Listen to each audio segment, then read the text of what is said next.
Hi guys, welcome back to my YouTube channel. Let's crack real math. My name is Viraaj, and in this video we'll be having a look at the law of indices. So before we begin the video, please do not forget to perform an LSS, that is like, share and subscribe. And without wasting further time, let's get started.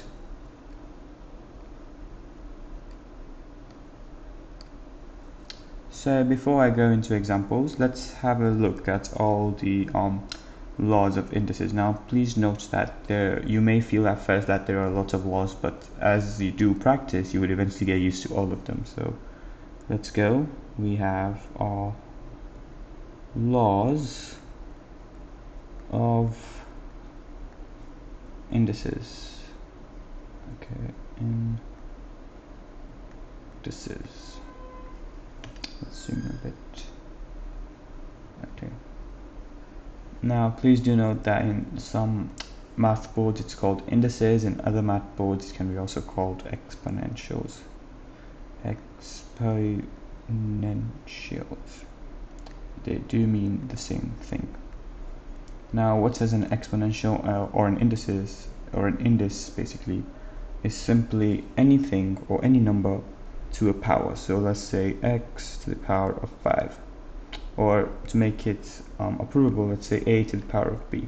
Anything that includes a power is simply is an index or an exponential. So the first law of indices or exponentials is a to the power of m times a to the power of n is a to the power of m plus n. What this simply means is when you have something like a to the power of m times a to the power of n is the same thing as saying to the power of a, like a to the power of m plus n. But please note that in order for this law to suffice, your a or your variable or your number over here should be the same. Our second law of indices or exponentials is a to the power of m divided by a to the power of n is simply a to the power of m minus n.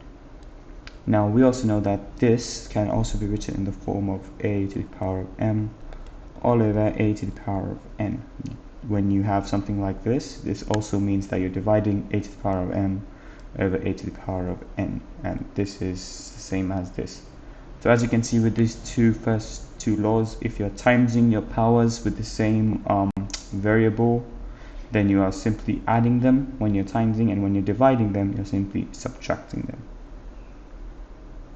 On to the next law. Next law states if you have something like a to the power of m all over to the power of n, this is the same as a to the power of mn. So if you have something like this, all you have to do is just times your m by n and keep your a the same, like this. Next example, or next law rather, we have a to the power of n times b to the power of n, and this is the same as saying a into b to the power of n. Now you may think that this fourth law looks very similar to the first law, but if you note, in the first law your two main variables are the same. The powers are different, however. In the fourth law that we've just written down, the power is the same, but these two, the variables, are different. So this would simply be a into b to the power of n. On to the fifth law. Fifth law states if you have a to the power of n over b to the power of n, this is the same as saying a over b all over to the power of n. The sixth law is a pretty simple one. Anything to the power of 0 we know is 1.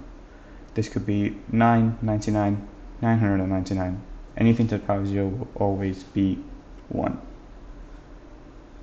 The seventh law, this is a to the power of minus n equals to 1 over a to the power of n. So this can be rewritten as this. Now this sometimes works very well when they say in a question that your final answer should not have a negative power. So all you can do is just convert it into a fraction form. The 1 always comes there, and it's all over a to the power of a positive n rather than minus. Your 8th law, that is, if you had a to the power of 1 over n, this is the same as saying the nth root of a. So suppose you have a to the power of 1 over n, you just take your n and turn this into the root of a. Now this n could be 4, 5, any number. You just take that root of your variable, which in this case is a. Your 9th law is if I have something like a over b to the power of minus n, this is the same as b over a to the power of n. As you can see, I changed this minus to a positive over here, and in order to do that, all you have to do is just switch, just flip the b and a, as the b now becomes on top over here and a becomes the denominator over there. And the final law is well, it is a law, but yeah, it's more of a simplification method. If you have anything to the root of a, this is simply a to the power of 1 over 2. Likewise, if this was the third root of a, this would have been a to the power of 1 over 3. If this was the 99th root of a, this would have been a to the power of 1 over 99. So this is just another way of writing it. So that concludes all the laws of indices / exponentials we have. So now let's have a quick look at all our examples. First example I have, and in all these examples I will be simplifying my answer. So the first example says x to the power of 3 times x to the power of 4. Now this dots that I've made is another sign for times. I'm not using x because since we have some variables in x and that can be confusing, but that's just another sign for multiplication. Now x to the power of 3 times x to the power of 4, as we know from our first law of indices, that whenever you're timesing your powers with the same variable, you're just adding the powers together. So this essentially becomes x to the power of 3 plus 4, and that is 7. This is x to the power of 7. And again, you can confirm your answer. I'll just do this for this first example, then you can know you can do it for the other examples. Let x be 5 over here, and just do it in your calculator. 5 to the power of 3 times 5 to the power of 4, and whatever answer you're getting there should be the same when you put 5 over here. So doing that, 5 to the power of 7, and I am getting the same answer as I was getting over here. So that shows that this is correct. On to the next example, I have p to the power of 9 divided by p to the power of 3. Now from our second law, you know that when you are dividing, you're simply subtracting the powers if your main base is the same. So this becomes 9 minus 3, which is 6. So the final answer is simply p to the power of 6. Again, you can let p be represented by a number, substitute a value in there. Whatever you get as your answer from this equation should be the same when you put it over there. Next example, I have q to the power of 4 and all of that to the power of 5. Now from our law of indices or exponentials, we know that when we have something like this, all we do is we times this power by this power, and 4 times 5 we know is 20. So this essentially just becomes q to the power of 20. The next example I have is a to the power of 2 times a times a to the power of 4. Now we are timesing it in both occasions, so that means we're basically adding everything up together. Now when we have something like a, we know this is power to the power of 1, but we don't write it because it doesn't look professional. It's more mathematical to just leave it as it is. So but we know this is to the power of a, so 2 plus 1, that would give you 3, and then you add it with this 4 over here, 3 plus 4, that would give you 7. So the final answer is simply a to the power of 7, y to the power of 7, because you added all your powers up. 2 plus 1 over here, we know there's a 1 here, plus 4, that's 7, and you have the same base, so a remains there. The next example, I have 5x to the power of 3 times 2x to the power of 4 with y to the power of 2 times 3y to the power of 5. Now again, we know that we'll be adding most of our powers, but however, we have a few terms over here. We have a y term, we have an x term, and we have a few terms independent of x. First things first, you should always take your terms independent of x and times them out. So that's 5, that's 2, and that's 3. So do 5 times 2 times 3. If you do that, you get 30. So automatically you have 30 here first. You can get rid of those because we don't need them again, we just use them. Now you look at the variables we have. We have x to the power of 3 and x to the power of 4. We are timesing them, so simply we're just adding the powers. So 3 plus 4, 3 here, 4 here, add them together, you know you have 7. So there's 30x to the power of 7. So we're done with that, Now we're left with y to the power of 2 and y to the power of 5. Again, you're timesing them, so you're adding the powers together. 2 plus 5 is 7, so we now have y to the power of 7.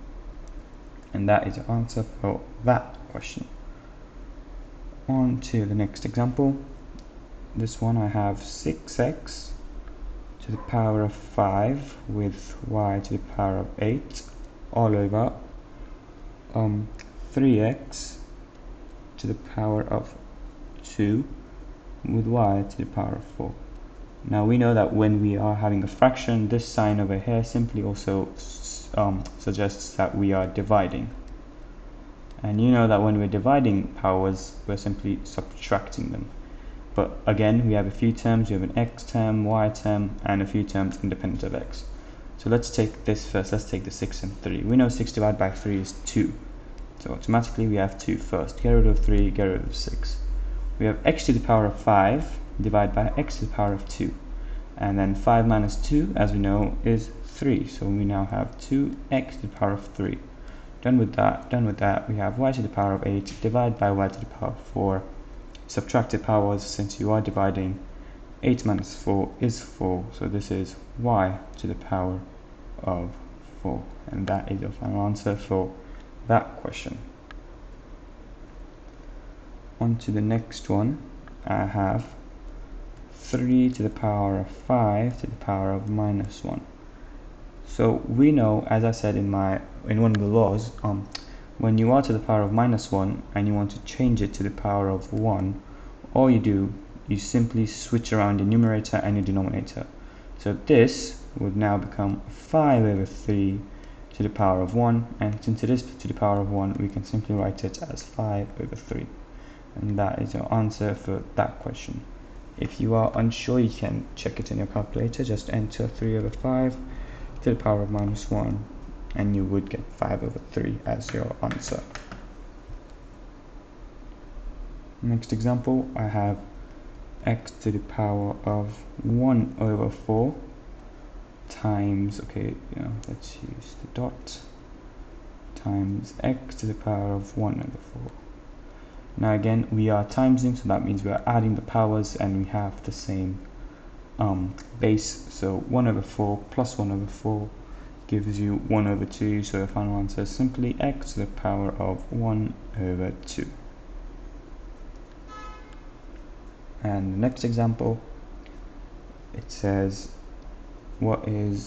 simplify rather, root of x to the power of 10. Now, as I said, if you have the square root of b, this is the same as b to the power of 1 over 2.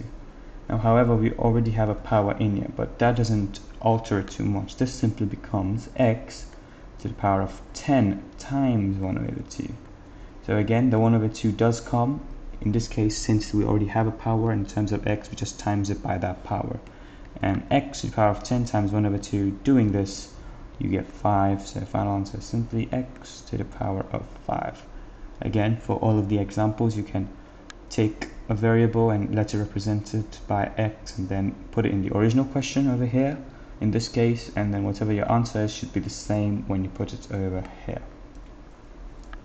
And on to the final example for this video. I have 36x to the power of 4, everything to the power of 2, divided by 8x to the power of 2 times 3x. And I have additional information. They said that the question, or your answer rather, should be in the form of 2 to the power of a, b to the power of 3, sorry, not b, 3 to the power of b, and x to the power of c. That's how I'm meant to show my final answer. And this, ladies and gentlemen, is a challenge question. Challenge question. Please do pause the video and have a go at this by yourself, and then resume the video to see if you are correct. If you are incorrect, please take note of your mistake. Now, first things first, I know that we have to probably expand this first. Not expand, but simplify. So doing this, we know 36 to the power of 2, we need to write that out. That is, doing that in your calculator, you should get 1296. So we have 1296. Now we have an x to the power of 4, and if you are putting a power on that, in this case 2, all you have to do is 4 times 2, and that is x to the power of 8 all over. Let's keep the denominator as it is for now, 8x squared times 3x. Again, how I got 1296 x to the power of 8, it said it was to the power of 2, so I took 36 and took it to the power of 2, that's how I got my 1296. And I got my x to the power of 8, because if I was saying x to the power of 4 into 2, I would just times this by this and have x to the power of 8, which is essentially what we were doing over here as well. Now that we have this, we can simplify our denominator further. So we would now have 1296 with x to the power of 8 all over. You can do 8 times 3 first, the terms independent of x. 8 times 3 is 24, and then x squared times x. So we know this is to the power of 1, and since we are timesing, we're simply adding the power. So 2 plus 1, that's 3. This is 24x to the power of 3. Now we are dividing this side, 1296, and this side. So 1296 divided by 24, doing that in your calculator, I am getting 54, and x to the power of 8 divided by x to the power of 3, that means you're subtracting your powers, so 8 minus 3, that is 5, so I'm having x to the power of 5 as my final answer. However, they said, or the question said, that our final answer should be in the form of 2 to the power of a, 3 to the power of b, x to the power of c. Now how can we do that? We need to break our 54 down. I know that 54 is simply 27 times 2. If I were to write 2 in terms of powers, I know this is the same as 2 to the power of 1. And if I were to write 27 in terms of powers, I know this is simply 3 to the power of 3. And so basically this whole question, this whole answer can be also written in the form of 2 to the power of 1, 3 to the power of 3, and x to the power of 5. And I believe that is in the format they want us to write the answer. Yep, something like this. So in the end, your a is 1, your b is 3, and your c is 5. And that is the final answer for that question. So thank you for watching, guys. Hopefully you enjoyed the video. Please do not forget to perform an LSS, that is like, share, and subscribe. And please also comment any question or any feedback or any correction in the comments below. Thank you for watching. Have a nice one, guys.